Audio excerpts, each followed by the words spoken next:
감사하며 그 놀라운 평화를 누리며 나 그대들과 함께 걸어가네. 나 그대들과 생활을 여네. 그 선한 힘이 우릴 감싸시니 믿음으로 일어나길 기대하네.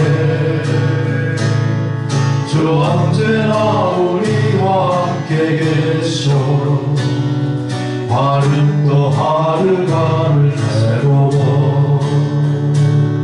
지나가던 어둠의 날들이 무겁게 내 영혼지 돌려도 오 주여 우릴 외면치 마시고 약속의 구원을 이루소서. 그 선한 힘이 우릴 감싸시니 믿음으로 일어나길 기대하네. 주 언제나 우리와 함께 계셔 하루 또 하루가 늘 새로워. 주께서 밝히신 작은 촛불이 어둠을 헤치고 타오르네. 그 빛에 우리 모두 하나 되어 온 우리에 비추게 하소서. 그 선한 힘이 우릴 감싸시니 믿음으로 일어나길 기대하네. 주 언제나 우리와 함께 계시오 하루 또 하루가 늘 새로워. 이 고요함이 깊이 번져갈 때 더 가슴 벅찬 노래 들리네. 다시 하나가 되게 이끄소서. 당신의 빛이 빛나는 이밤 그 선한 힘이 우릴 감싸시니 믿음으로 일어나길 기대하네. 주 언제나 우리와 함께 계시오 하루 또 하루가 늘 새로워.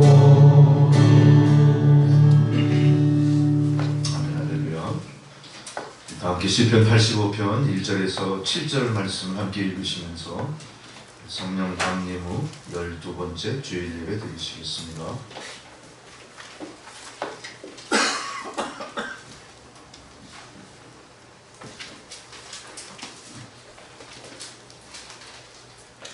여호와여, 주께서 주의 땅에 은혜를 베푸사 야곱의 포로된 자들이 돌아오게 하셨으며 주의 백성의 죄악을 사하시고 그들의 모든 죄를 덮으셨나이다. 주의 모든 분노를 거두시며 주의 진노를 돌이키셨나이다. 우리 구원의 하나님이여, 우리를 돌이키시고 우리에게 향하신 주의 분노를 거두소서. 주께서 우리에게 영원히 노하시며 대대에 진노하시겠나이까. 주께서 우리를 다시 살리사 주의 백성이 주를 기뻐하도록 하지 아니하시겠나이까. 여호와여, 주의 인자하심을 우리에게 보이시며 주의 구원을 우리에게 주소서. 아멘. 찬송가 28장 부르시겠습니다.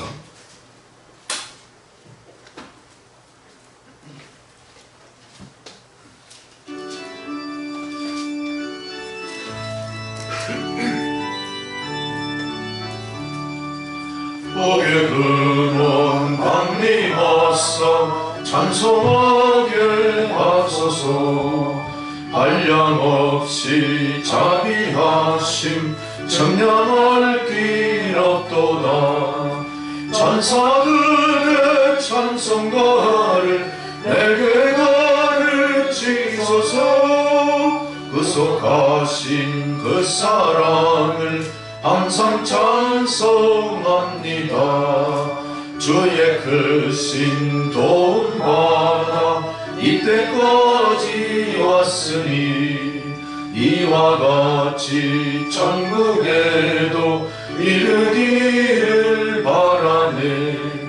하나님의 품을 떠나 죄에 빠진 우리를 예수 구원하시려고 보혈을 여주셨네.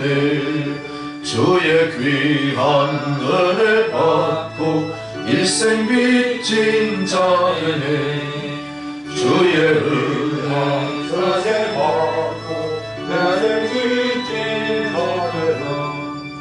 주의 은혜 사슬 되선 나를 주께 메소서.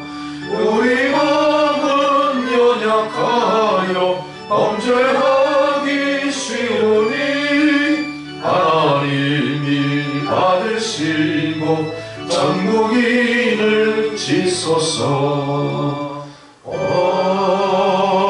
아멘. 다 함께 사도신경으로 우리 신앙을 고백하시겠습니다. 나는 전능하신 아버지 하나님 천지의 창조주를 믿습니다. 나는 그의 유일하신 아들 우리 주 예수 그리스도를 믿습니다.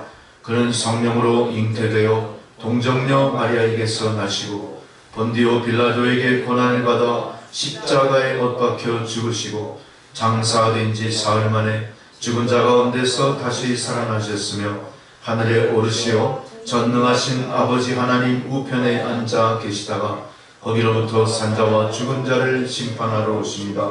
나는 성령을 믿으며 거룩한 공교회와 성도의 교제와 죄를 용서받는 것과 몸의 부활과 영생을 믿습니다. 아멘. 성시교도 교도문 17번 시편 29편 말씀입니다.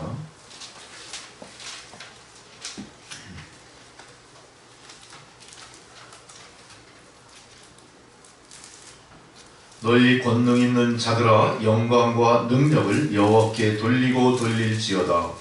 여호와께 의인의 합당한 영광을 돌리며 거룩한 것을 입고 여호와께 예배할지어다. 여호와의 소리가 물 위에 있도다. 영광의 하나님이 우레소리를 내시니 여호와는 많은 물 위에 계시도다. 여호와의 소리가 힘이 있으며 여호와의 소리가 위엄하도다. 여호와의 소리가 백향목을 꺾으시며 여호와께서 레바논 백향목을 꺾어 부수시도다. 그 나무를 송아지같이 지게 하시며 레바논과 시온으로 들송아지같이 지게 하시도다. 여호와의 소리가 화염을 가르시도다. 여호와의 소리가 너희를 진동하시며 여호와께서 그들의 상을 비송시키시도다. 여호와의 소리가 암사슴을 낙태하게 하시고 삼림을 말갛게 벗기시니 그의 성전에서 그의 모든 것들이 말하기를 영광이라 하도다. 여호와께서 홍수 때에 좌정하셨으며 여호와께서 영원하도록 왕으로 좌정하시도다. 여호와께서 자기 백성에게 힘을 주시며 여호와께서 자기 백성에게 평강의 복을 주시리로다.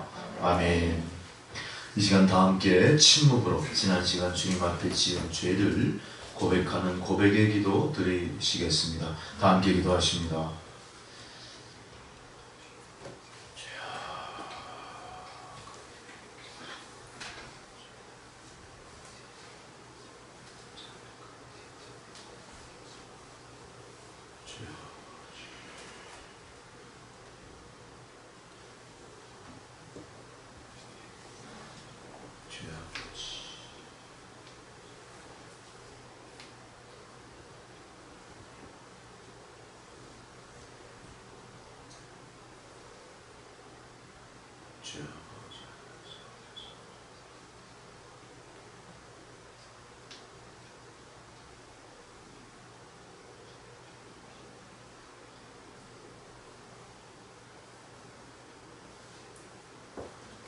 사랑의 아버지 하나님, 계약 백성답게 세상 가운데 담대히 믿음의 길로 가기보다 어두운 세상에서 갈 바를 몰라 갈짓자 걸음하며 살아가고 있는 우리의 부끄러운 모습을 오늘 이 시간 주님 앞에 내려놓습니다.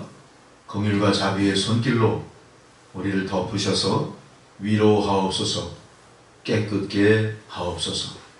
또한 우리가 드리는 이 예배가 흔히 드려지는 그런 습관적인 예배가 아니라 진정 사한 제물로 우리를 바치는 영적인 예배로 드려지게 하옵소서. 얼마나 많은 나날, 얼마나 많은 주의 성의를 우리가 성도로서 살아왔는지 모릅니다.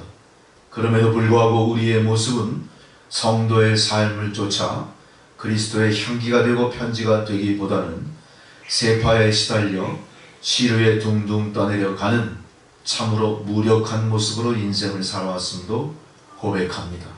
하나님 우리를 불쌍히 여기소서. 다시 한번 고치시고 세우시고 주 뜻대로 사용하여 주옵소서. 예수 그리스도의 이름으로 기도드렸습니다. 아멘.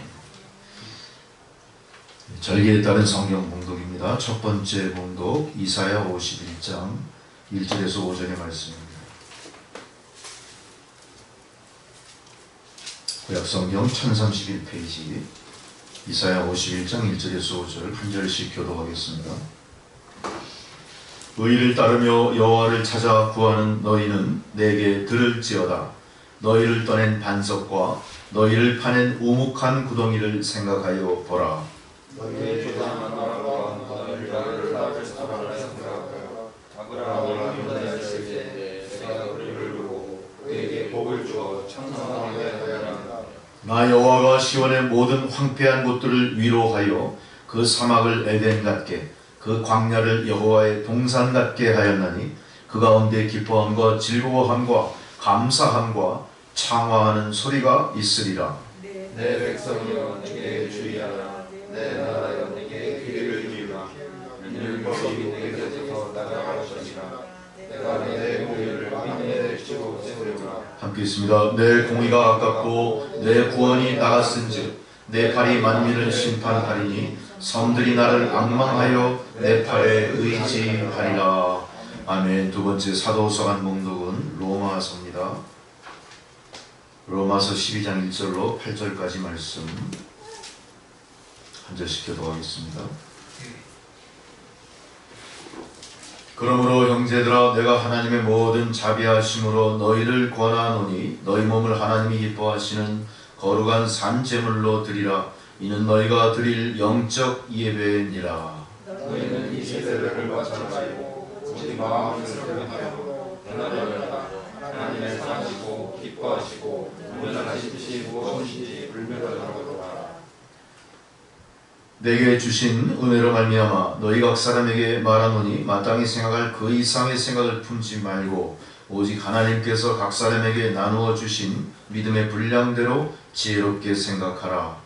우리가 한 몸에 많은 지체를 가졌으나 모든 지체가 같은 기능을 가진 것이 아니니 이와 같이 우리 많은 사람이 그리스도 안에서 한 몸이 되어 서로 지체가 되었느니라. 우리에게 주신 은혜대로 하는 자가 각각 같으니 예언이면 믿음의 멘수대로 혹 섬기는 일이면 섬기는 일로, 혹 가르치는 자면 가르치는 일로, 혹 위로하는 자면 위로하는 일로, 구제하는 자는 성실함으로, 다스리는 자는 부지런함으로, 긍휼을 베푸는 자는 즐거움으로 할 것이니라. 아멘. 복음서의 봉독 마태복음입니다. 마태복음 16장 13절로 20절 말씀입니다.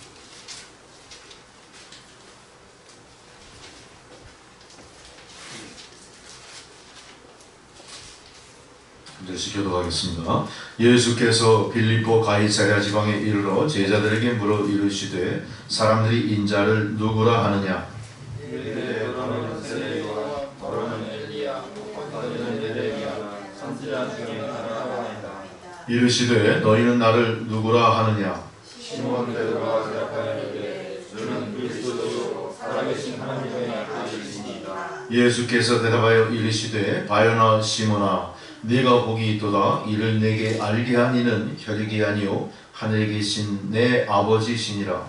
또 내가 이에 이르노니 너는 베드로라. 내가 이 반석 위에 내 교회를 세우리니 음부의 권세가 이루리니 하리라. 내가 천국 열쇠를 네게 주리니 네가 땅에서 무엇인지 매면 하늘에서도 매일 것이요 네가 땅에서 무엇인지 풀면 하늘에서도 풀리리라 하시고 이에 제자들에게 경고하사 자기가 그리스도인 것을 아무에게도 이르지 말라 하시니라. 아멘. 찬송가 391장을 부르시겠습니다.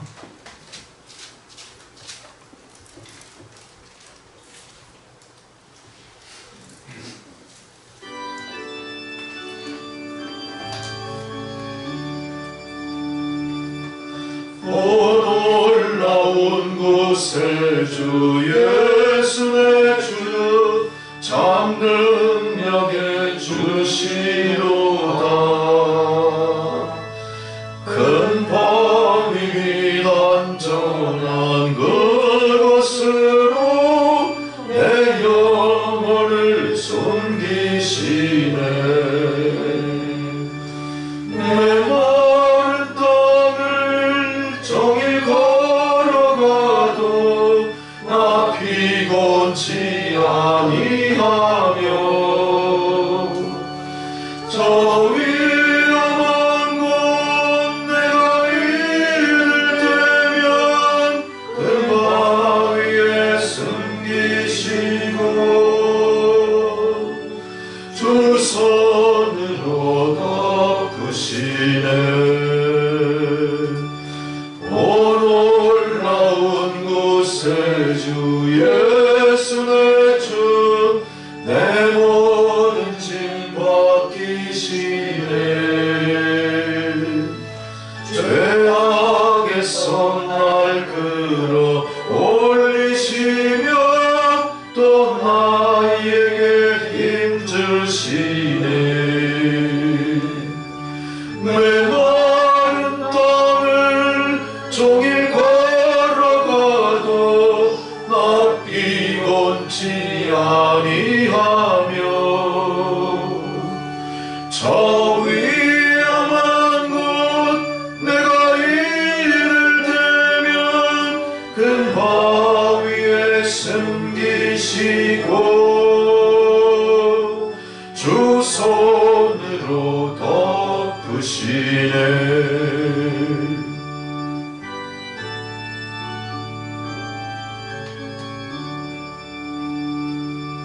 정량 못할 은혜로 채우시며 늘 성령에 감아주사 큰 기쁨 중 주님을 찬양토록 내 믿음을 더우시네. 내 마른 땅을 종일 걸어가도 나 피곤치 아니하며 저 위험한 곳 내가 이를 되면 큰 바위에 숨기시고 주 손으로 덮으시네. 주 예수님 공중에 임하실 때 나 일어나 맞이하리. 그 구원의 은총을 노래하리. 저 천군과 천사 함께 내 마른 땅을 종일 걸어가도 나 피곤치 아니하며 저 위험한 곳 내가 이를 때면 큰 바위에 숨기시고 주 손으로 덮으시네. 아멘. 할렐루야. 주님께서 오늘 저희들에게 주시는 생명의 말씀입니다. 로마서 12장 1절에서 2절의 말씀 제가 봉독해 드리겠습니다. 주님 말씀을 여러분 경청하시기 바랍니다. 로마서 12장 1절로 2절 말씀. 그러므로 형제들아 내가 하나님의 모든 자비하심으로 너희를 권하노니 너희 몸을 하나님이 기뻐하시는 거룩한 산 제물로 드리라. 이는 너희가 드릴 영적 예배니라. 너희는 이 세대를 본받지 말고 오직 마음을 새롭게 함으로 변화를 받아 하나님의 선하시고 기뻐하시고 온전하신 뜻이 무엇인지 분별하도록 하라. 아멘. 기도하시겠습니다. 태초부터 지금까지 동일하신 사랑과 은혜로 하나님 지으신 온 천지간 만물을 보존하시고 경륜하시고 특별히 한 줌 흙으로 빚어 생명이 되게 한 우리 인생들을 주님 지금까지 돌보아 주시고 지켜주심에 감사를 드립니다. 이 한량없는 은혜에 비하여 우리의 삶은 너무나 초라하고 너무나 하나님의 뜻대로 살기보다는 각자의 모습대로 각자의 의지대로 그렇게 인생을 살아왔음을 이 시간 고백합니다. 우리가 결코 그렇게 주어진 바 일생을 내 뜻과 내 마음대로 인생을 살다가 쓰러져 버릴 존재가 아니라 우리가 영생을 바라보며 다시 주님을 만날 그날을 기약하는 사람들이라면 우리의 삶은 현재의 모습보다 조금 더 주님의 뜻대로 조금 더 주님을 바라보며 천국을 대망하는 자의 삶이 되어야 할 터인데도 불구하고 우리의 삶은 그렇게 살아오지 못했음을 이 시간 고백을 드립니다. 주의 피조된 백성들 뿐만 아니라 세상의 모래알처럼 많은 사람들 중에 특별히 믿음의 자로 우리가 선택이 된 그런 놀라운 은혜를 받은 자들임에도 불구하고 우리는 아직도 세상으로부터 조롱거리가 되고 믿는 자들의 모임인 교회는 하나님의 뜻대로 어둠을 밝히는 등대의 사명을 감당하기보다는 시리와 세파에 찌들리고 시루에 흘러 그렇게 시간과 함께 소멸돼가는 참으로 연약한 모습을 보이는 우리의 존재를 오늘 주님 앞에 모든 것 다 내려놓고 고백드립니다. 하나님 우리를 불쌍히 여겨 주옵소서. 우리의 연약함과 나약함과 믿음 없음이 지금 우리를 이 땅에 보내시고 믿는 자로 우리를 세우신 하나님의 뜻을 평회하고 하나님의 뜻을 조롱하고 하나님의 뜻을 거부하며 저항하는 세상의 어둠의 세력들 앞에서 우리가 정말로 무기력한 모습으로 두 손을 늘어뜨리고 있을 수밖에 없는 현실을 하나님 우리가 참으로 참담한 마음으로 그대로 들고 주님 앞에 나와 엎드려 싸우니 하나님 불쌍히 여기시고 다시 한번 주의 백성들에게 주님의 권능으로 채워주시고 일으켜 세워주셔서 우리가 두 손 높이 들고 세상에 나가 과연 예수 그리스도가 구주이심을 선포하는 그런 믿음의 본분을 회복하는 역사가 있게 하여 주시옵소서. 온 세상이 그동안 겪어보지 못한 많은 재난 중에서도 특별히 코로나19 바이러스에 전염되어 전전긍긍하는 전 인류적인 재난 앞에 우리가 무엇을 어떻게 감당해야 될지 할 바를 알지 못하고 갈 바도 모르고 그렇게 갈팡질팡하는 그런 우리의 현실의 모습을 하나님은 지금도 감찰하고 계신 줄 믿습니다. 하나님이시여 하늘의 보좌에서 온 세상을 하감하옵소서.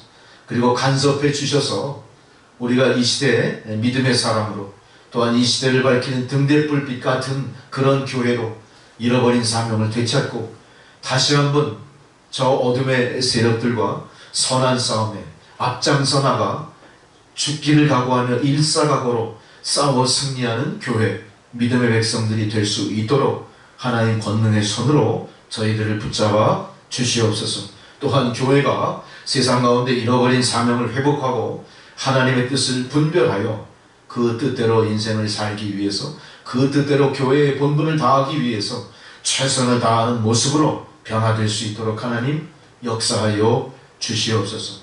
하나님 우리는 그동안 새로운 길을 개척하고 도전하기보다는 그동안 있어왔던 우리 몸과 마음에 이렇게 편안한 길로만 그렇게 인생을 살아왔고 그렇게 신앙생활을 견지해 왔음도 고백합니다.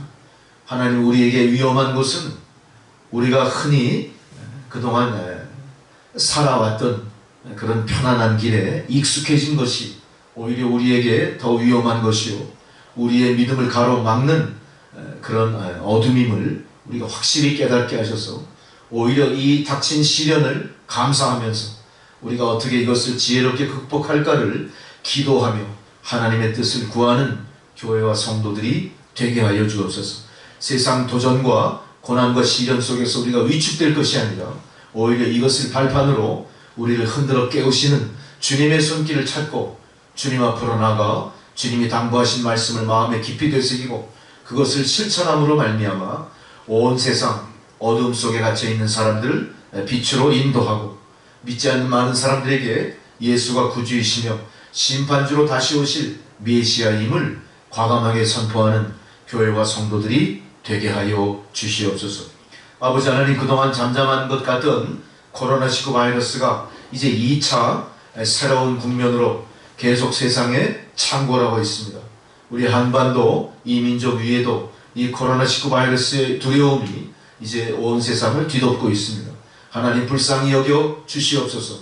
오히려 이 여러가지 고난을 기화로 불의한 세력들이 득세하지 말게 하시고 오히려 이렇게 어려운 때일수록 하나님의 믿음의 백성들이 또한 교회가 세상을 향하여 빛을 발하고 하나님의 사랑을 전하는 그런 귀한 기회로 삼을 수 있도록 하나님 능력을 더하소서. 큰 믿음을 교회마다 주의 성도 한 사람 한 사람 위에 넘치듯 부어 주시옵소서. 여러가지로 경제적인 난국도 이제 예상이 되고 또 여러가지 재난으로 말미암아 온 세상 지구촌이 두려움과 절망 속에 빠져 있습니다. 과연 이 두려움과 절망을 세상의 문명된 힘들이 그들의 경험과 역사가 지켜주지 못할 것을 우리는 알고 있사오니 하나님 아버지, 이 난세에 우리가 믿는 자로서 무슨 일을 어떻게 감당해야 될지를 깊이 통찰하고 하나님의 뜻대로 잃어버린 하나님의 권세를 회복하는 일에 교회와 성도들이 앞장설 수 있게 도와주옵소서. 우리는 알지 못하는 같은 반도 한민족 저 북녘 땅에 우리 동포들이 있습니다. 저들이 어떤 고난 속에 어떻게 탄압을 받고 어떻게 질병으로 죽어가고 어떻게 식량난으로 굶주리고 있는지 그 현실을 우리가 소상히 알지는 못하지만 우리가 모른다 하여 저들을 위해 기도하는 것조차 멈추지 않도록 오히려 고난과 시련 속에서 더욱더 저들을 마음에 품고 기도할 수 있게 하실 때 우리 저 북한 땅에 남겨진 우리의 가족들, 인간 친족들, 우리의 같은 동족들, 저들이 억울하게 죽어가지 않고 하나님의 돌보시는 품 안에서 과연 하나님의 사랑이 어떤 것인가를 몸소 체험하고 믿음으로 구원받는 역사도 나타나게 하옵소서. 또한 저들 앞에 모든 불의한 세력들이 그 본색이 탄로가 되어서 저들이 한 길로 왔다 7길로 도망함으로 말미암아 저들의 삶을 얽어매고 있던 죄악의 사슬이 풀어지고 저들의 삶을 얽어매고 있던 모든 자유를 속박하는 그런 잘못된 이념과 불의한 권세들이 다 주님 앞에 산산이 본색을 드러내고 도망가는 역사가 나타나게 하심으로 하나님이 경륜하시고 계획하시는 평화의 통일이 대한민국 한반도 위에 펼쳐질 수 있게 또한 돌보아 주시옵소서. 아버지 하나님, 조속한 시일 내에 이 모든 사태가 평정되고 다시 안정을 찾음으로 말미암아 그리스도의 몸된 교회들이 다시 한번 세상을 향하여 복음을 전하고 아름다운 찬양으로 천군천사의 화답이 있는 아버지 하나님, 온전한 예배로 주님 앞에 산제사를 드릴 수 있는 그날이 속히 올 수 있게 하나님 허락하여 주시옵소서. 아버지 하나님, 이 시간에도 코로나19 바이러스와 싸우는 방역의 일선에서 애쓰고 힘쓰는 많은 의료진들, 방역 당국자들, 저들을 협력하는 모든 자원봉사 모든 사람들의 손길도 하나님 품 안에 능력으로 채워주시고 건강하게 보존하시고 한 사람도 이 세균으로 말미암아 쓰러지는 일이 생기지 않도록 하나님 저들을 돌보아 주시옵소서. 이제 우리 교회 모든 성도들과 자녀들도 주의 손에 의탁합니다. 믿음의 백성들, 그들의 자녀와 가정이 코로나19 바이러스의 영향을 받지 않고 하나님의 품 안에서 안전하게 지켜질 수 있게 긍휼과 자비를 베풀어 주시옵소서. 예수님 보혈로 덮어 그들을 보존하옵소서. 또한 이 시간 예배를 방해하는 모든 영들은 다 떠나가고 하나님의 말씀을 전하고 받는 것을 방해하는 잡념, 졸음, 혼란스러운 생각들이 예수의 이름으로 명령할 때 다 떠나도록 역사하옵소서. 또한 예배를 통해 이 시간 성령의 능력을 통해 깨닫는 역사가, 치유받는 역사가, 또 변화의 역사가 성도들 가운데 일어나게 하여 주옵소서. 이제 남천교회 새로운 신자, 낙심했던 자, 떠났던 자, 방황하던 자들이 다시 돌아오게 하시고, 전도의 문은 활짝 열리고 오는 자마다 정착하여 작은 자가 천을 이루고 약한 자가 강국을 이룬다 약속하신 그 말씀이 우리 남천교회 위에 실현되게 하여 주옵소서. 예배의 시종을 아버지 앞에 온전히 의탁드리오며 예수 그리스도의 이름으로 기도드렸습니다. 아멘.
어느 때나 바라보시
할렐루야. 여러분, 지난 한 주간 동안 잘 지내셨습니까? 지난 한 주간 동안 장마도 거의 지나갔고 참 유례없이 긴 장마 속에 어려운 시간들을 보내셨죠. 장마뿐만 아니라 또 이 코로나19 바이러스가 창궐하는 것 때문에 우리가 많이 위축되고 또 걱정거짐 속에 한 주간을 보냈던 시간인 것 같습니다. 오늘 그렇게 걱정문심이 많은 여러분 앞에 오늘 주님께서는 너희에 드릴 영적 예배니라 라는 제목을 통해 또 우리에게 무엇인가 당부하고 계세요. 당부하고 계십니다. 이 영적 예배, 이 제목 속에는 뭐가 있냐면 너희가 과연 나를 잘 예배드리고 있는 예배자이냐, 이걸 또 반문하고 계십니다. 너희가 참 예배자인가? 우리가 예배자라는 의미를 어떻게 받아들여야 될까요? 자, 보세요. 하나님은 보이지 않는 존재죠. 하나님은 어쩌면 우리 관념 속에만 존재할지 몰라요. 상상 가운데만 있다는 겁니다. 그 상상 속에 있는 하나님과 어떤 인과관계, 유기적인 관계를 확인하고 다시 회복시키는 것이 예배예요. 그러니까 예배가 우리 안에 있지 않으면 어때요? 하나님은 계속 상상 속에만 머무는 가상현실 속의 어떤 그런 존재로 끝나버릴지도 몰라요. 하나님 입장에서 그 상당히 안타까워하셨겠죠. 하나님은 끝까지 우리를 택하신 백성답게 만드시고자 계속하여 우리에게 뭔가 요청하시고 우리에게 뭔가 간섭하시는 손길을 펼치고 있으신 거예요. 이거를 상상으로만 받아들이지 마시고 현실로 받아들이기 위한 방법이 뭐냐? 예배라는 행위입니다. 그래서 우리가 성도라면 반드시 예배라는 행위가 증거가 있어야 돼요. 예배 드림이 없으면 우리는 성도가 아닙니다. 예배가 그만큼 우리에게 소중한 것임에도 불구하고 우리가 그동안 수없이 드려온 예배가 사실은 공허한 예배였어요. 공허한 예배. 부족한 예배였을 것 같아요. 그래서 얼마나 많은 순간들이 하나님과 나 사이에 유기적인 관계를 확인하고 하나님이 나를 돕고 계시다고 하는 그런 현실적인 존재감 속에 살아오지 못했다는 걸 또한 의미하기도 해요. 자, 오늘 이 말씀은 사도 바울이 로마의 디아스포라, 유대인 유민사회의 크리스찬들을 향해 주신 말씀입니다. 그러니까 로마에 형성되어 있는 유민사회에 기독교 신자들의 신앙의 모습을 사도 바울이 영적인 눈으로 분별한 거죠. 뭘 봤겠습니까? 이 사람들이 드리는 예배가 진정한 예배가 아니었구나. 이거 가만히 두면 어떻게 돼요? 끝까지 이런 상태일 거예요. 분명히 하나님께서는 사도 바울을 통해 어떤 메시지를 주신 겁니다. 똑같이 마찬가지로 내가 성도라고 하고 교회에 나와 있고 주일 예배에 참석은 하고 있지만 나는 계속해서 아웃사이더예요. 아니면 계속해서 나는 구경꾼 정도예요. 아니면 참여는 하지만 하나님이라는 존재가 나를 감동시키기보다는 그냥 막연한 거예요. 그렇다면 그 예배는 하나님이 원하시는 예배도 아닐 것이고 그것을 분별했던 사도 바울의 눈에도 분명히 안타까운 모습으로 비쳤을 거예요. 이것은 성도님이나 말씀을 전하는 목사나 중직자나 장로나 권사님이나 다 또 동일한 겁니다. 그만큼 우리는 예배를 드린다고 했고 성도라는 명칭으로 우리의 존재를 세상에 공표하고 살아왔지만 실제 내막에 있어서는 상당히 공허했다. 계속해서 하나님은 가상의 현실 속에 아니면 상상에만 존재하는 하나님이셨고 대부분의 경우는 나의 의지대로 나의 경험대로 그렇게 생활해왔고 그렇게 내 기분대로 감정대로 예배를 드리는 것에 만족해왔다. 그 결과 오늘 어떻게 됐습니까? 예배를 못 드리게 되는 거예요. 예배를 못 드리게 되는 거예요. 우리는 그래서 예배를 드리지 못하는 현실 속에 예배를 드리지 못하게 하는 어떤 거대한 힘에 저항하기보다는 예배를 드리지 못할 만큼 아무 의미 없이 그렇게 허송세월했던 우리의 자세를 통찰해봐요. 나는 어땠어? 말씀을 통해 분명히 그렇게 깨닫는 여러분 되시기 바랍니다. 유명한 신학자 에이든 토저, A.W. 토저라는 사람이 이렇게 얘기했어요. 예배의 본질을 세상이 잃어버렸다. 지금의 모든 성도들은 예배의 본질을 잃어버렸다. 왜 이렇게 됐을까요? 우리에게는 선택이 지금 너무 많아진 겁니다.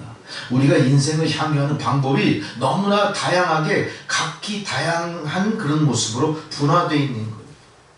이제 예배당도 서로 경쟁하듯이 멋지게 잘 지어놨어요. 분위기만으로도 거룩한 분위기를 연출할 만큼 됩니다. 거대한 파이프 오르간이 아주 훌륭한 음악을 울리면서 예배의 분위기를 이끌어가요. 교회가 뭔가를 하려고 맘만 먹으면 다 할 수 있어요. 구제도 할 수 있어요. 비전 트립도 다 보냅니다. 세상 끝까지. 좋은 성도를 양육하고 육성하기 위해 신학교육도 열심히 시키고 신학교도 많이 세웠어요. 가나안 나라에 가가지고 많이 자선도 베풀고 그래요. 교회는 항상 어떤 이미지입니까? 무언가 풍요하고 무언가 할 수만 맘만 먹으면 할 수 있는 그런 걸로 교회가 그렇게 성장해 왔던 거예요. 이게 잘못된 건 아니죠. 모든 게 다 부족함이 없다는 겁니다. 근데 거기서 중요한 건 뭡니까? 여러분, 이 훌륭한 시스템, 이 훌륭한 전통, 이 훌륭한 성도들 가운데 여러분 예배를 잘 드리고 있습니까? 세계 최고의 예배당에서 드리는 예배를 많은 사람들이 염원하면서 그거를 막 흠모하면서 그 구름대처럼 교회당으로 몰려옵니까? 이거죠. 그때는 저 아프리카 콥틱 교회, 저 이디오피아의 달스라는 거적대기 문을 여는 그런 토굴방 같은 속에 드리는 콥틱 교회의 예배는 하나님이 어떻게 받으십니까? 우리는 많은 착각 속에서 예배의 본질을 잃어버렸다는 사실에 대해서 우리는 깊이 각성해요. 오늘날 우리가 드리는 예배가 과연 어떤 예배였을까요? 토저의 말처럼 정말로 예배의 본질을 잃어버린 예배였을까요? 그거는 누군가 우리가 서로 위안받고자 같은 뜻과 같은 목표를 갖고 있는 사람들이 모여서 서로 위로하고 서로 동료의식을 느끼고 서로 공감대를 만들어가는 예배로 만족하고 끝났을까요? 그렇지도 못하죠. 자, 이런 우리의 모습이 잘못됐다는 것을 깊이 통찰하고 회개하고 이제 고쳐나가야 될 시점에 우리가 와 있는 겁니다. 사도 바울은 본문을 통해서뿐만 아니라 12장 같은 경우 12장 전체 내용들이 뭐냐, 우리가 믿는 사람들로서 어떤 도리를 다해야 되느냐, 어떻게 해야 구원을 받을지에 대한 깊은 신학적인 내용들로 우리에게 교훈을 말씀해 주고 있습니다. 그러면서 교훈을 말씀할 때 제일 첫 번째로 언급한 게 뭐냐? 너희들이 드리는 예배가 영적 예배입니까? 이거를 되묻고 있는 거예요. 우리가 성도로서 삶을 살아갈 때 가장 중요한 것 중에 제일 첫 번째로 사도 바울이 지적한 게 뭐냐? 영적 예배를 드리고 있느냐. 이 얘기는 뭐예요? 영적인 존재인 하나님을 가상 속에, 상상 속에만 두는 게 아니라 정말로 나와 유기적인 관계 속에 현 시점에서 나와 함께 거하고 나와 함께 동거동락하는 하나님을 만나느냐, 이걸 물어보는 거예요. 우리는 하나님 만날 때 어떤 방법으로 하나님 만날 수 있죠? 하나님을 만나는 방법은 예배를 통해 만나는 거예요. 다른 방법이 없습니다. 하나님의 임재는 예배라는 형식을 통해 우리에게 주어진 거예요. 여러분들이 하나님을 만나고 싶고 하나님께 알고 싶고 하나님께 나의 믿음을 증거해 보이고 싶고 칭찬받고 싶다면 어떻게 해야 되는 거예요? 우리는 예배를 드림으로 하나님의 거룩한 성령의 역사가 유기적으로 이 현재 이 시대를 살고 있는 실존하는 내 속에 들어오게 하셔야 돼요. 그 하나님의 실존이 내 안에 좌정케 만드시는 방법이 뭐냐? 예배라는 거예요.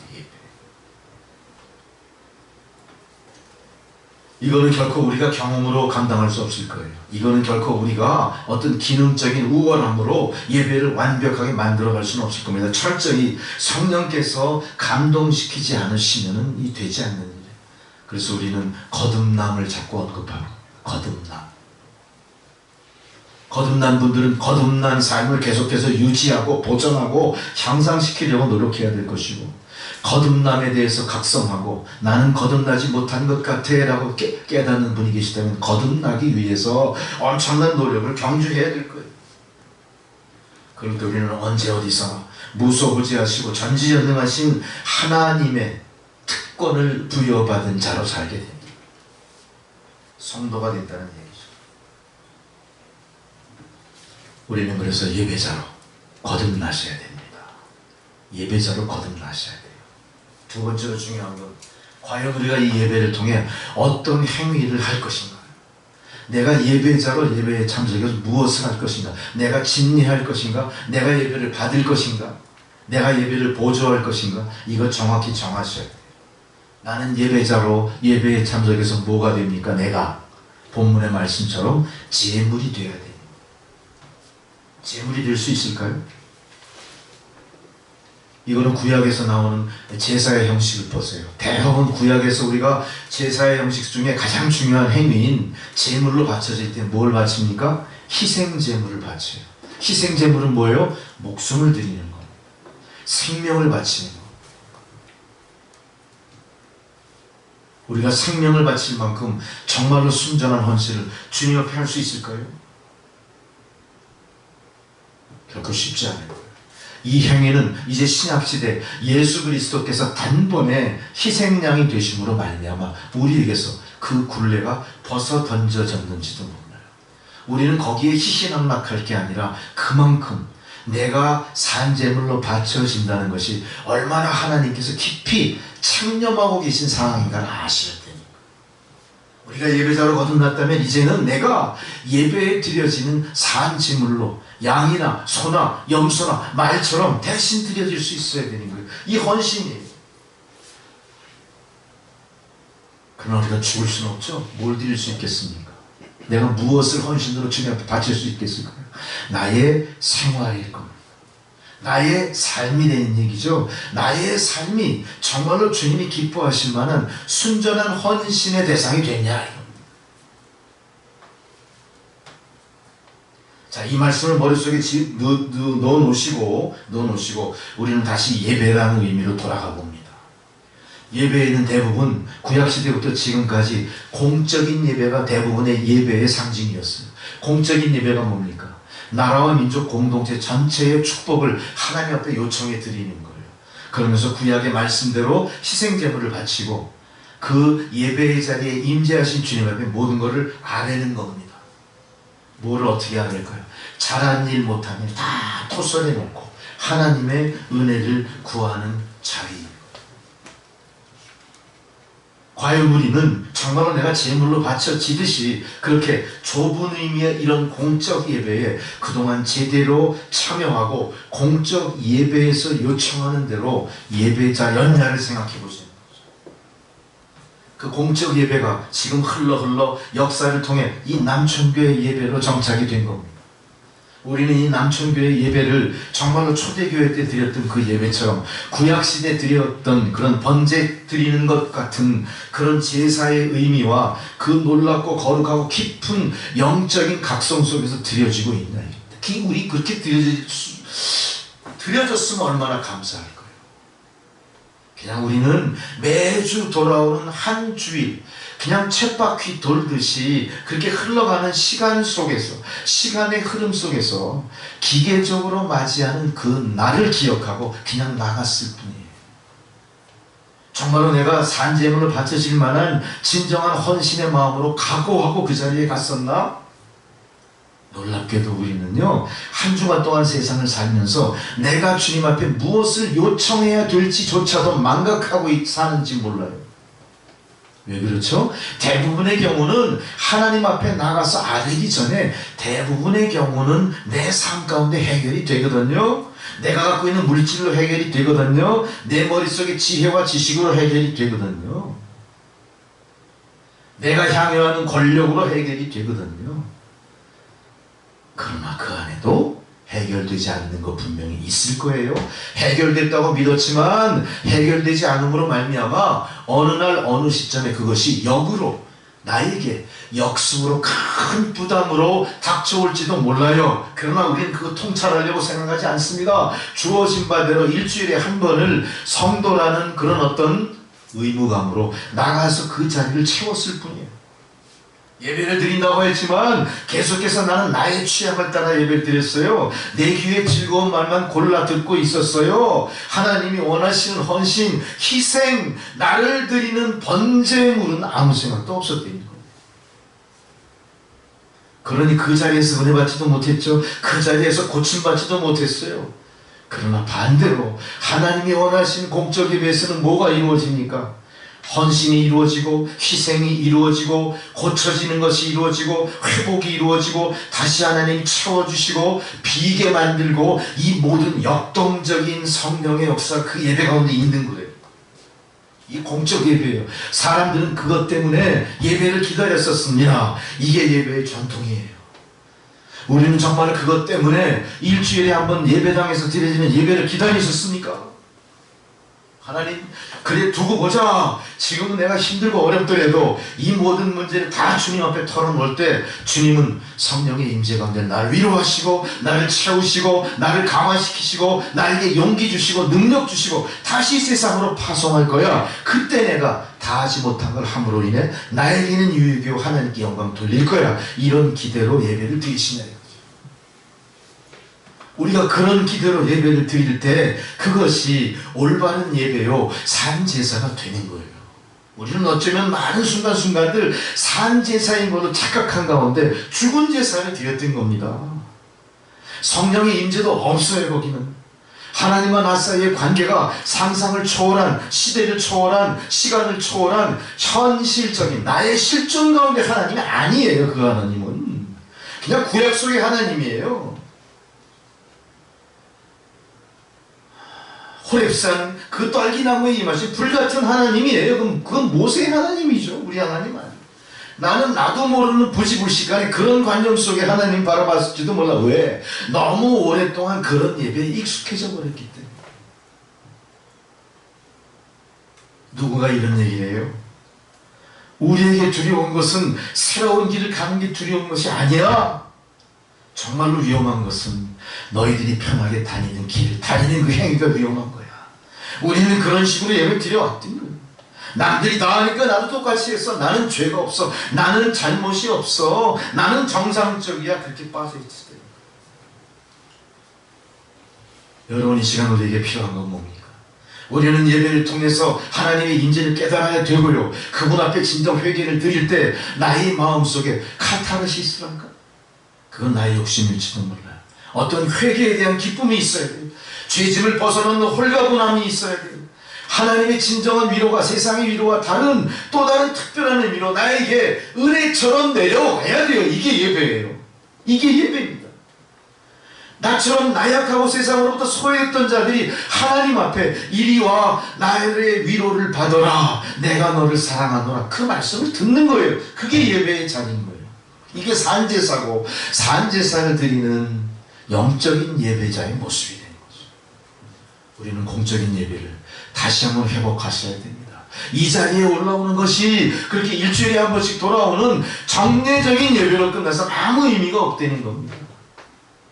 이 자리가 세상에서 고난받은 나를 도와주고 보호해주는 도피성이 되어야 될 것이고 나의 공급을 채워주는 그런 은혜의 창고가 되어야 될 것이고 이것이 부모의 어머니 아버지의 품처럼 나를 위로하고 다시 재충전시키는 그런 예배의 자리가 되어야 되는 겁니다. 두 번째로 예배는 이렇게 우리가 드려지는 정례적인 예배 말고 우리가 예배의 의미를 넓게 생각한다면 우리 개인이 다 누굽니까? 우리 개인이 성령을 모시고 계신 성전 그랬어요. 우리 개인이 예배의 주체가 되는 겁니다. 우리의 삶이 예배가 되어야 된다는 거예요. 우리가 예배를 마치고 이제 우리는 언약 백성이 됐음을 공예배를 통해 확인을 했습니다. 하나님이 나를 지명하여 부르시고 거기에 합당한 은혜를 내려주시고 주일마다 잊지 않고 나를 이 자리에 불러주신 것 너무나 감사드립니다. 이제는 그 감격으로 일주일을 살아갈 때 그 예배의 감격이 일주일 살아가는 나의 힘이 돼야 돼요. 이제 예배 드렸으니 이제는 내가 살 거야. 이제는 내 기분대로 할 거야. 이제는 내 페이스대로 일주일을 살 거야가 아니라 어때요? 예배에서 공급받은 하나님의 위로, 예배에서 공급받은 성령의 능력으로 내가 이 일주일을 세상을 이기리라. 이렇게 충만한 감사, 충만한 성령의 역사로 일주일을 살아가게 된 거예요. 그래서 우리는 삶을 통해 뭐가 나타납니까? 삶을 통해 믿는 자다움이 나타납니다. 믿는 자다움. 세상 사람들은 우리를 보고 뭘 깨달아요? 저 사람은 크리스찬이구나. 저 사람의 배후에는 하나님의 영광이 있어. 함부로 저 사람을 건드리면 우리가 피해를 당할 걸. 우리가 이런 우리의 삶 자체를 하나님 앞에 드리는 진정한 예배자로 회복이 돼요. 그럴 때 우리의 삶은 어떻게 되겠습니까? 내가 예상하지 못했던 방향으로 점점 향상되어 가기 시작하는 겁니다. 믿음의 높은 경지까지 다다르게 되는 겁니다. 세상 사람들은 우리를 감당하지 못하게 돼요. 왜? 우리 안에 주님의 성령의 역사가 늘 역동하고 있음을 알기 때문에 함부로 하지 못합니다. 교회를 함부로 하지 못합니다. 성도를 함부로 조롱하고 손가락질하고 비방하지 못합니다. 왜 교회가 비방당합니까? 왜 교회가 인구에 회자되고 이런 소리 저런 소리 듣게 됩니까? 왜 교회가 세상 권력에 침탈당합니까? 우리가 우리의 삶을 예배자답게 유지하지 못합니다. 넓은 의미의 공예배, 좁은 의미의 공예배건 넓은 의미의 나의 삶이건 두 가지 다 우리가 놓치고 있는 거예요. 아무것도 하지 못하고 있는 거예요. 그런 모습 속에서 창조주 하나님의 자초는 나타나지 않습니다. 그런 모습 속에서 성령의 권능은 나타나지 않습니다. 그런 모습 속에서 교회는 계속 세상의 공격 목표가 될 뿐이에요. 예배의 정신을 회복하십시오. 공예배와 더불어 나의 삶이 예배자로서 진정 거듭나는 여러분 역사가 있어요. 자, 그렇다면 우리는 예배를 드릴 때 구체적으로 하나하나 우리가 어떤 모습으로 예배에 임해야 되는지를 한번 생각해 보겠습니다. 자, 우리가 예배의 정신을 생각할 때 구약시대의 모든 예배가 제사의 형태를 띠었다면 우리는 그 제사의 형태를 띈 구약시대의 예배 속에서 한 가지 교훈을 찾습니다. 뭡니까? 인류 최초의 살인자가 됐던 카인과 아벨의 이야기를 생각해 보세요. 두 사람 다 주님 앞에 뭘 드렸죠? 예배의 자리에 헌재물을 내놨어요. 근데 누구는 받고 누구는 안 받는 거예요. 자, 우리가 제물을 드릴 때 진정한 제물은 어떤 의미예요? 생물을 드리는 거예요. 내가 죽어 바쳐지는 거예요. 그러나 한 사람은 죽어 바쳐질 만큼 상한 마음과 깨진 심령으로 바쳤지만 한 사람은 어떻게 드려요? 당연하게 합니다. 남는 거 한 거예요. 내 여력으로 한 거고 내 능력으로 준비하고 갈무리한 것들인 거예요. 거기에는 뭐가 있어요? 죽은 게 아니라 나를 죽여서 희생으로 드린 헌제물이 아니라 뭐예요? 그냥 하든 말든 당신 뭐 알아서 하십시오 하고 드리는 거. 여러분 어때요 기분이? 하나님 받으시기에 어떻겠어요? 하나님 그런 제물 안 받으시고, 그래서 아벨의 제물은 받으셨어요. 그 제사는 받아요. 그렇지만 가인의 제사는 어떡하죠? 하나님이 인정하지 않으시는 거예요. 자, 우리가 잘 생각해 보세요. 내가 예배자로 참석했는데 나의 예배는 어떤 예배였을까요? 어쩔 수 없이 참석한 예배였을까요? 누군가 강요에 의해서 그렇게 했을까요? 아니면 나의 습관적인, 나의 타성, 나의 삶의 그 어떤 한 줄거리로서 그렇게 드려진 걸까요? 그렇게 드려진 예배일까요? 우리는 스스로 드려지는 제물로서의 헌제자로서 우리의 상한 마음, 우리의 철저히 깨뜨려진 우리를 드려야 되는 거예요. 자, 어떻게 드릴 수 있겠어요? 어떻게 드려야 될까요? 자, 나에게 자해해서 피를 철철 흘리고 고통 속에 신음하고 갖다 드리면 하나님 기뻐 받으실까요? 자비를 베푸실까요? 뭡니까? 우리가 스스로 깨지는 방법은 뭘까요? 회개라, 회개예요. 회개는 뭡니까? 내가 복종합니다를 나타내는 증거예요. 우리가 복종한다고 말로만 되는 게 아니에요. 복종하기 위해서 뭐가 있어야 돼요? 내가 이래서 복종합니다. 회개가 선행돼야 되는 거예요. 회개하며 주님 앞에 나갈 때 내가 헌제자로서 제대로 제물을 바치는 모습이 되는 겁니다. 아벨처럼 바쳐지게 되는 거예요. 이것이 바로 공적인 예배든 개인의 삶을 예배로 드리는 행위든 간에 우리 모습의 중심에 그것이 있어야 되는 거예요. 신약에서는 이제 우리를 그렇게 제사의 정신으로 비유해서 받아들이기보다는 좀 더 구체적으로 우리의 몸과 마음을 일치해서 드리느냐, 이거를 신약은 관심 있게 바라보며 우리에게 교훈을 주고 계세요. 우리가 예배를 통해서 전혀 충족되지 않아요. 예배를 통해서 계속 지루한 마음뿐이에요. 예배를 통해서 계속 공허합니다. 과연 이 예배를 언제까지 드려야 되는 거야? 이 시간보다 더 나에게 유익한 시간을 찾아 나가야 되지 않을까? 그런 생각 우리 각각 다 합니다. 그런 생각 속에서 가끔은 어떻게 해요? 아니 그래도 내가 양심이 있지. 그래도 주일은 지켜야 성도가 아닐까? 내 처면을 위해서 만일 나간다면 그건 나의 마음과 몸을 드리는 게 아니라 어때요? 나의 마음과 몸은 쌩쌩하게 살아있는 채로 받든 말든 당신 뭐 알아서 하십시오 이러고 던져놓는 것뿐이 안 돼요. 그러면서 우리가 어떻게 예배를 드린다고 할 수 있겠습니까? 우리에게는 그런 예배의 정신으로는 아무것도 이룰 수가 없습니다. 그래서 토저가 얘기한 것처럼 예배가 사라진 것을 자탄하고 있는 거예요. 우리가 지금 당하는 모든 고난과 고초가 우리가 잃어버린 예배에 기인한 것이라는 사실을 다시 한번 깊이 각성하시기 바랍니다.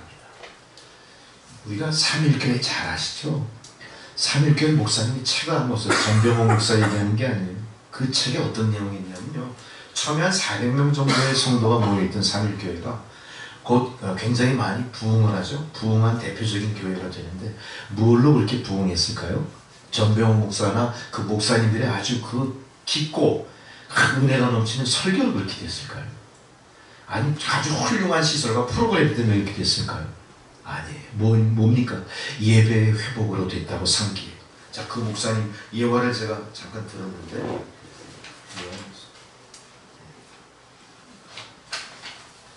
최대봉 목사님이 쓴 예배의 목숨을 걸라는 책 속에 이렇게 나와요. 예배를 회복하는 걸 먼저 시작했대요. 어떻게 했냐? 예배 시간이 늦으면요, 정시 11시 딱 되면 문 닫아버려요. 1분 늦어도 예배 못 들어요. 모든 교회에서 이루어지는 행사에 철저히 시간을 엄수하게 만들었어요. 이런 일을 한 6개월 정도 시행하다 보니까 이제는 시간에 맞추기 바빠서 막 뛰고 난리를 치던 교인들이 있는 게 아니라 이제는 아예 30분 전, 20분 전에 미리 와서 예배를 준비하고 기도하는 모습의 성도들이 늘어나기 시작해요. 그러면서 어떤 일이 벌어졌을까요? 교회가 놀랍게도 부흥을 시작한 거예요. 그 목사님이 그렇게 고백을 하세요. 그만큼 예배의 회복은 뭘 의미합니까? 성령께서 하감하시는구나를 얘기합니다. 하감이 뭡니까? 내려다보면서 간섭하신다는 거예요. 그만큼 예배의 회복은 하나님의 관심사일 뿐만 아니라 지금 우리에게 시급한 과제라는 겁니다. 우리는 그래서 부흥을 이야기할 때 어떤 전도자를 초빙하기도 해요. 좋은 프로그램을 개발하려고 애를 쓰기도 해요. 자금을 동원해서 어떻게 물질적으로 뭘 해볼까 이런 생각도 해요. 교회를 이전할 생각도 해요. 시설을 바꿀 생각도 해요. 유능한 부목사님, 부흥 강사를 초청할 생각도 해요. 특별 새벽기도 이런 거 열고 별짓 다 해요. 그게 아니라는 겁니다. 뭡니까? 잃어버린 예배를 회복할 때 잃어버린 은혜도 이제 물 붓듯이 부어지기 시작합니다. 우리가 예배자인 이상, 하나님의 성도인 이상, 하나님과 나 사이의 유기적인 관계가 예배로 형성된다는 걸 깨달은 이상 이제 우리가 붙들어야 될 믿음의 본질은 예배라는 겁니다. 예배를 잘 드려요. 정말로 진정한 예배자로 거듭나기 위해서 성도나 목회자가 정말로 기도하고 애를 많이 쓰셔야 됩니다. 자, 그렇다면 오늘 사도 바울은 그렇다면 너희들이 드릴 영적 예배가 그렇다면 조금 더 구체적으로 어떻게 해야 영적 예배가 될까? 구체적으로 지금 우리에게 제시하는 몇 가지 말씀들이 있습니다. 제일 먼저 사도 바울이 뭐랬습니까? 참된 예배를 위해서 세 가지 항목 중에 제일 먼저 뭘 얘기하냐? 이 세대를 본받지 말라.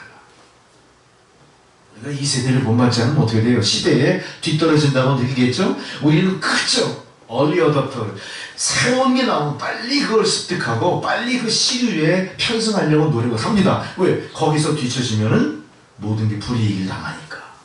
그렇죠?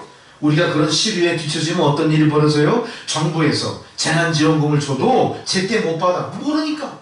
뭘 잘못 눌러가지고 어떻게 돼요? 잘못 눌러가지고 돈이 뭐 이상하게 돼 막. 그게 전부 사람들이 어떻게 해요? 이 세대를 본받기 위해서 눈에 불을 켜는 거야. 불을 켜는 거야. 어떻게든 시대가 요구하는 걸 쫓아가려고 했어. 그러다 보니까 교회는 어떻게 돼요? 믿음은 어떻게 돼요? 뒷전으로 다 밀려버린 거예요. 나도 모르는 사이에 그렇게 돼버린 겁니다. 거기에 순치된 겁니다. 우리는 영적으로 눈은 떴지만 보지 못하는 장님이 됐고 우리는 쉽게 결단하지 않아요. 기다려야 계속. 누구의 명을 기다리니까 하나님의 명을 기다리는 게 아니라 세상의 결정을 기다려요. 우리가 세상의 결정을 기다려요. 이 은행의 만기 일자 기다려요. 시간 날짜만 머릿속에 어떻게 세상을 쫓아가. 우리가 약해서 쓰러질 때, 정말 힘들고 어려울 때 누굴 쫓아가요? 주님 앞에 갑니까? 기도하러. 현실적으로 가장 현실적인 판단 쫓아갑니다. 가급적이면 동일한 세상 사람들의 생각이 옳다고 우리는 여겨요. 저 사람들의 결정이 우리에게 유익할 거야, 그렇게 쫓아가요. 이게 상식입니다. 어쩔 수 없습니다. 그러나 주님이 원하시는 건 뭐예요? 그거 본받지 마라. 그거 본받지 않는다고 너희가 망하지 않는다는 거예요. 오히려 영적인 예배가 회복됨으로 말미암아 진정한 지혜, 진정한 능력, 진정한 권능을 얻는 자리로 내가 너를 이끌어 가리라. 너무나 많은 신자들이 중요한 결단의 기로에서 갈등할 거예요. 그럴 때 여러분은 세상적인 판단하지 마시고 주님의 말씀을 여쭙고 주님의 말씀을 깊이 통찰해서 하나님 말씀대로 쫓아가시기 바랍니다. 세대를 본받지 마세요. 세대를 본받지 마세요. 두 번째로 제시한 겁니다. 세상에 강한 힘. 자, 세상에 강한 힘은 우리가 부정할 수가 없습니다. 얼마나 세상에 힘이 강합니까? 벌금 낸다고 하니까 사람들이 벌벌 떨고 어떻게 해요? 교회 안 가요. 교회 안 가요. 벌금이 약하면 교회 오겠죠? 벌금이 세면 교회 안 나옵니다. 세상 권세가 어떤 거예요? 무서운 거예요. 두려운 거예요. 잡혀갈까 두려운 거예요. 불이익 당할까 두려운 거예요. 너무나 세상의 힘이 강하기 때문에 이거를 우리가 받아내기 위해 필요한 게 뭡니까? 영적인 준비입니다. 우리의 물리적인 힘으로는 도저히 싸우면 안 돼요. 필요한 게 뭐예요? 영적인 변화가 우리 안에 있을 때 가능한 거예요. 뭡니까? 영적인 변화를 위해서 나의 본성의 힘에 의지 않고 영적인 변화에 의해서 하나님의 능력을 도입하실 수 있는 여러분이 되셔야 돼요. 우리가 그렇게 준비될 때 우리의 몸과 마음이 누구를 쫓아가겠습니까? 세대를 본받는 게 아니라 하나님 말씀으로 회복하고 돌아오는 거예요. 이게 우리에게 필요합니다. 이게 교회가 필요한 겁니다. 우리는 그동안 영적인 거에 대해서 등한히 했기 때문에 계속해서 영적인 것이 부패되고 우리의 생각은 계속 세상의 정욕을 쫓아왔던 겁니다. 우리는 어때요? 교회 나올 때 갈등하죠? 날씨가 좋은 봄, 가을에 어떤 일이 있어요? 교회 출석률이 반으로 떨어집니다.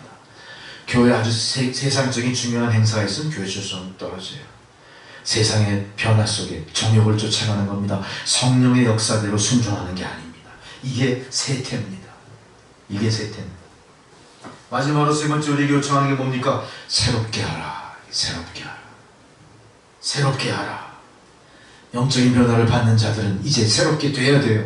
새롭게 한다는 건 뭘 얘기합니까? 결단을 얘기합니다. 자연스럽게 새로워지는 게 아니에요. 새롭게 되기 위해서 내가 내 옷을 벗어 던져야 되는 겁니다. 새롭게 하기 위해서 내가 좋아하던 걸 포기해야 되는 겁니다.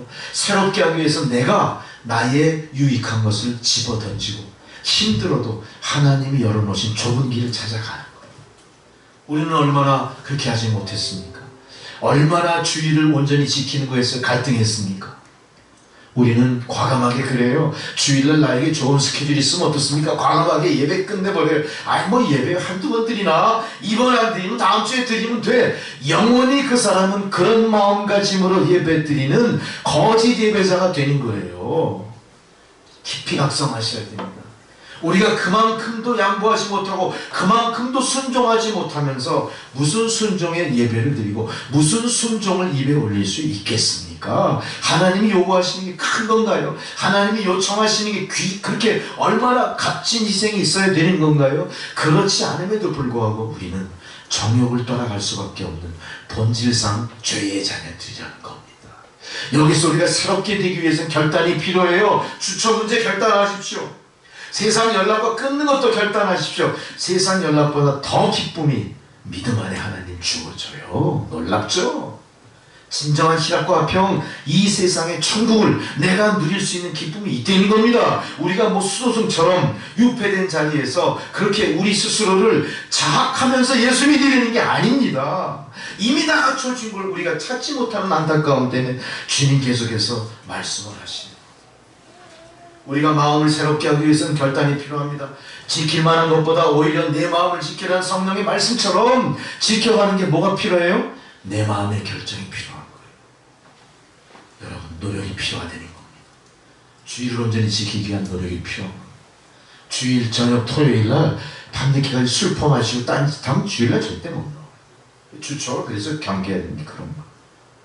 주일을 거룩하게 지키기 위해서 변화를 받으셔요. 어떤 사람은 이런 얘기를 합니다. 자, 놀랍게도요. 이미 2000년 밀레니엄 시대부터 예고됐던 게 있어요. 뭐냐? 사이버 처치, 사이버 예배예요. 20년이 지난 뒤 지금 이 시대에 그것이 어떻게 돼요? 싫든 좋든 거부할 수 없는 하나의 흐름이 되어버렸어요. 우리 지금 그렇게 하는 거나 맞잖아요. 사이버 예배. 어떻게 드립니까? 사이버 예배를. 모든 메뉴판을 놓고 음식을 고르듯이 자기 마음에 드는 좋은 목사님의 좋은 설교 취사 선택하는 겁니다.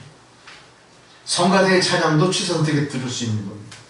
예배의 주제도 자기가 선택해요. 아, 이번에 구원을 듣고 싶어. 아, 내일 축복을 듣고 싶어. 회개를 듣고 싶어. 구약 본문이 좋겠어. 신약 본문을 지가 컴퓨터에서 다 선택을 하는 거예요. 그리고 메뉴판에서 음식을 골라내듯이 다 짜맞추어서 자기의 현재의 심정, 자기의 현재의 상황, 자기의 처한 현실에 가장 부합되는 예배를 가만히 편안하게 드리게 되는 거. 이거 예배입니까? 뭡니까? 이런 사람들은 대표적으로 예배를 드리는 게 아니라 예배를 보는 거죠. 예배를 보는 겁니다. 예배를 보는 것을 통해 우리가 헌신을 이야기할 수 있겠습니까? 예배를 보는 것을 통해 우리가 인내를 얘기할 수 있겠습니까? 예배를 보는 것을 통해 주님의 거룩한 임재를 얘기할 수 있겠습니까? 아무것도 얘기할 수 없는 겁니다. 교회는 어떤 겁니까? 교회는 드려져야 되는 거예요. 주님 앞에 나가 회개하고 나를 바치고 희생하는 제물 되는 것을 각오하는 게 예배인 거예요. 자, 우리가 사이버 예배를 통해서 인터넷에서 또한 이런 지금 우리가 드리는 이런 행태를 통해서 진정한 예배가 있게 되겠습니까? 현실화된 건 사실이지만 거기에는 알맹이가 빠져요. 우리가 이런 예배를 통해서 진정한 교회의 가장 중심적인 게 뭡니까? 모여야 될 이유가 뭐예요? 교회 안에서는 캐리그마 말씀이 선포되고요. 그 다음에 뭐가 있습니까? 디아코니아 헌신하는 게 있는 거예요. 교회가 기빠진 교회가 아니에요. 그리고 뭐가 있습니까? 코이노니아 교제가 있어야 되는 거예요. 우리가 사이버 세상에서 교제합니까? 우리가 사이버 세상에서 느낌을 갖고 하나님의 디아코니아 헌신을 할 수 있습니까? 못한다는 거예요. 우리는 현실을 쫓아가고 분석하고 통찰하되 하나님 뜻이 무엇인가 항상 물어보실 수 있는 여러분 되십니다. 결론입니다. 결국 이 시대에 주님께서 우리에게 원하시는 건 뭘까요? 과연 너희가 드리는 예배가 산 제사냐? 내가 지금 찾고 있는 것은 참된 예배자를 찾고 있단다. 우리에게 말씀을 하고 계세요. 여러분, 우리가 참된 예배자가 되셔야 됩니다. 참된 예배자가 되기 위해서 여러분 지금 말씀을 통해 울림이 있고 찔림받은 대로 각성하시고 그 깊이 여러분 그 말씀을 묵상하시면서 다음 주부터는 변화된 여러분의 모습을 만나길 바랍니다. 그것은 주님이 원하시는 거예요. 목사가 원하는 게 아닙니다.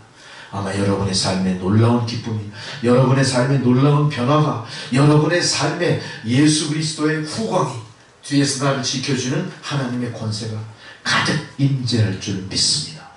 그리고 우리 교회가 정상적인 예배를 드리고 있지 못하지만 조만간에 이 모든 사태가 종식이 되고 하나님의 뜻대로 온전한 예배가 드려지게 될 줄 믿습니다. 우리 다 함께 한 마음으로 이 일을 위해서 기도하시면서 기다리시고 하나님께 영광 돌리시는 여러분 되시기 바랍니다. 기도하시겠습니다. 하나님, 참 예배를 드리는 이 시대의 예배자로 우리가 나가게 하여 주옵소서. 예수님의 이름으로 기도드렸습니다. 아멘. 찬송가 452장을 봉헌송으로 들으시겠습니다.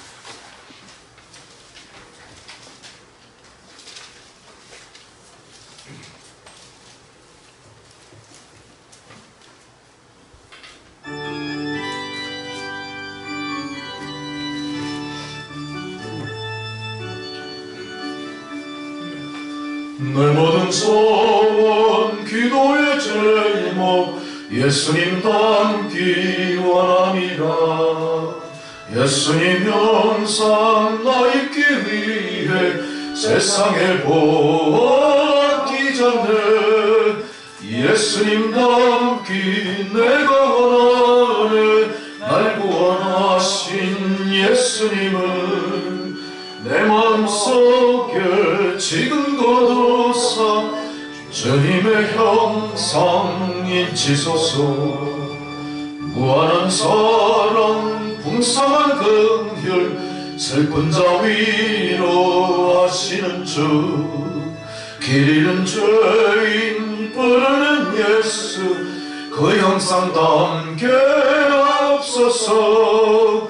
예수님 닮기 내가 원하네. 날 구원하신 예수님을 내 마음속에 지금 거두사 주님의 형상인 지소서.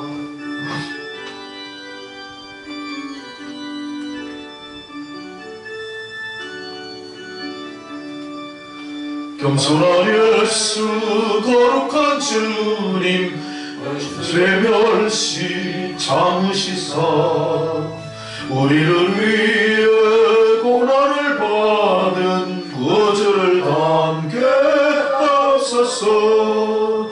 예수님 담기 내가 원하는 날 구원하신 예수님은 내 마음속에 지금 거두사 주님의 형상인 지소서.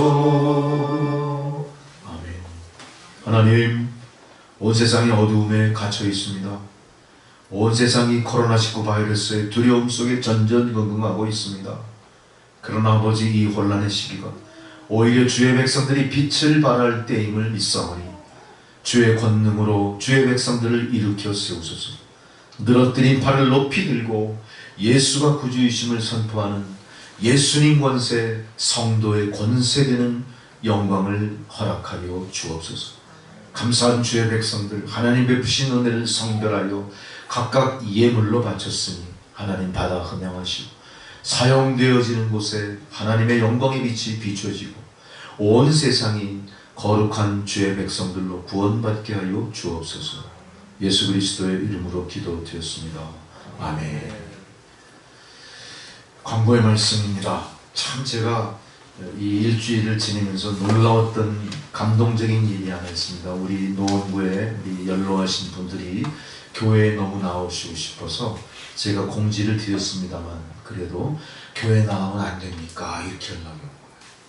교회 나가고 싶어. 그래요. 그분들이 이제 연로하시고 할 일 없어 그랬을까요? 우리는 그런 시각으로 바라보면 안 돼요.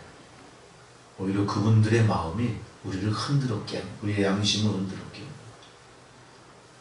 제가 감히 그런 말씀 드릴 자격은 없습니다만 어떤 분들은 오히려 이런 사태에 신앙이 느슨해지는 위험도 있는 거죠. 우리가 각성하고 허리띠를 졸라매야 됩니다.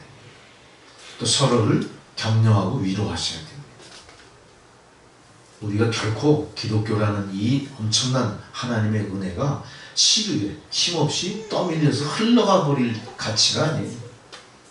그거를 극복하고 하나님 나라를 세우기 위해서는 정말로 우리의 많은 각오가 필요하고 우리가 믿음으로 성장해야 되지 않나 그 생각을 했습니다. 저는 그 우리 어머니 같으신 분들의 그 믿음을 참 귀하게 여기고 너무 감사하게 여겼습니다.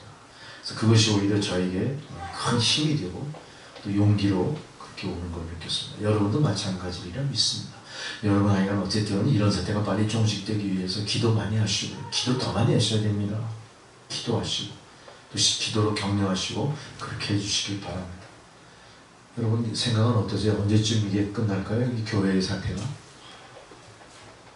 아무도 예측하지 못해요. 기도 많이 하시는 분들은 예언도 하시잖아요. 지금 제 심정 같아서는 그 예언하시는 분이 며칠 날 끝납니다 이렇게 나타났으면 좋겠어요. 그런 마음. 우리 안타까움이죠. 주님이 다 헤아리고 계실 줄 믿습니다. 이제 축도로서 예배를 마치겠습니다.